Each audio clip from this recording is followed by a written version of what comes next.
It is The Adventures of the Jackal's Eldest Son from the Orange Fairy Book.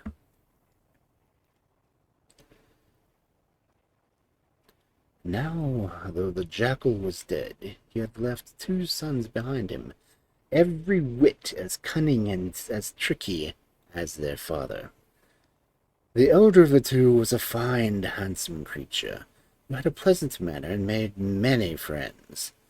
An animal he saw most was a hyena, and one day, when they were taking a walk together, they picked up a beautiful green cloak, which was evidently dropped by some rider on accident when crossing a plain on a camel. Of course, each wanted to have it, and they almost quarreled over the matter. But at length it was settled that the hyena should wear the cloak by day, and the jackal by night. After a little while, however, the jackal became discontented with this arrangement, declaring that none of his friends, who were quite different than those of the hyena, could see the splendor of the mantle, and that it was only fair that he should sometimes be allowed to wear it by the day. To this the hyena would by no means consent, and they were on the end of the quarrel when the hyena proposed that they should ask the lion to judge between them. The jackal agreed to this, and the hyena wrapped the cloak about him, and they both trotted off to the lion's den. The jackal, who was fond of talking, at once told the story, and when it was finished the lion turned to the hyena and asked if it were true. "Quite true, your majesty," answered the hyena.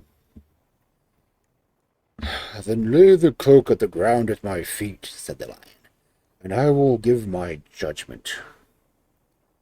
So the mantle was spread upon the red earth, the hyena and the jackal standing on each side of it. There was a silence for a few moments, and then the lion sat up, looking very great and wise. "My judgment is that the garment shall belong wholly to whoever first rings the bell of the nearest mosque at dawn tomorrow. Now go, for much business awaits me." All that night the hyena sat up, fearing lest the jackal should reach the bell before him, for the mosque was close at hand. With the first streak of dawn he pounded away at the bell, just as the jackal, who had slept soundly at night, was rising to his feet. "Good luck to you!" cried the jackal. Throwing the cloak over his back, he darted away across the plain, and was no more seen by his friend the hyena.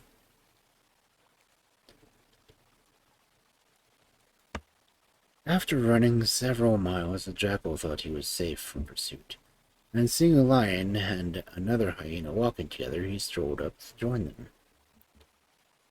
"Good morning," he said. "May I ask what is the matter? You seem very serious about something." "Pray sit down," he said.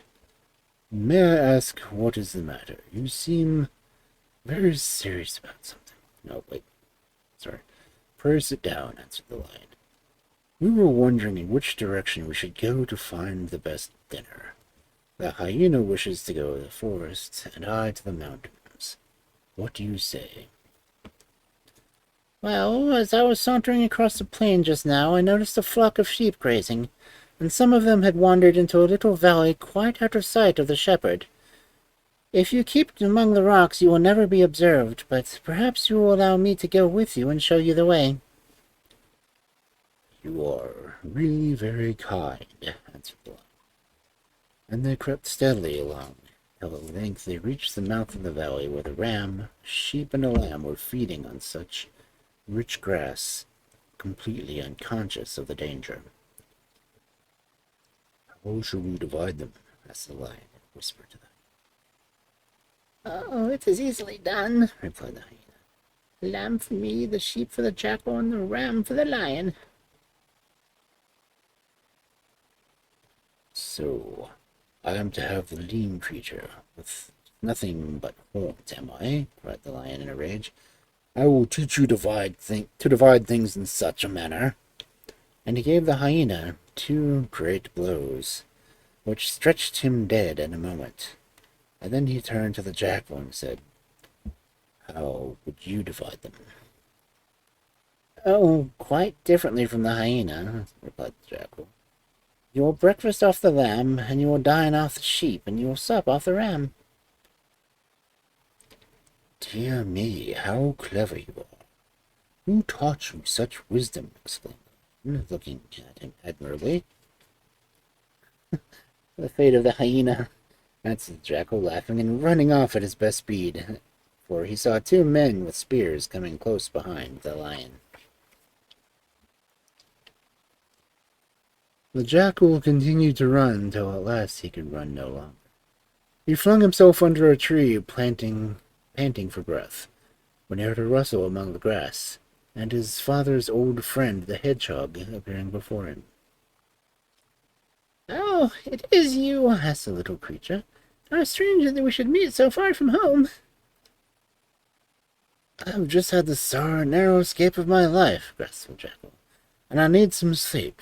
After that we must think of something to do to amuse ourselves." And he lay down again, and slept soundly for a couple of hours. "Now I am ready," he said. "Have you anything to propose?" "In a valley behind those trees," answered the hedgehog, "there's a small farmhouse where the best butter in the world is made. I know their ways, and it's an hour's time the farmer's wife will be off to milk the cows, which she keeps at some distance. We could easily get in the window of the shed where she keeps the butter, and I will watch, lest someone should come unexpectedly while we have a good meal. Then you shall watch, and I will eat." "That sounds like a good plan," replied the jackal, and off they set off together. But when they reached the farmhouse, the jackal said to the hedgehog, "Go on and fetch the pots of butter, and I will hide them in a safe place." "Oh, no," cried the hedgehog. "I really couldn't. They would find out directly. Besides, it is so different just eating a little now and then." "Do as I bid you at once," said the jackal, looking at the hedgehog so sternly that the little fellow dared to say no more, and soon rolled the jars to the window, where the jackal lifted them out one by one. When they were all in a row before him, he gave a sudden start. "Run for your life," he whispered to his companion. "I see the woman coming over the hill." And the hedgehog, his heart beating, set off as fast as he could.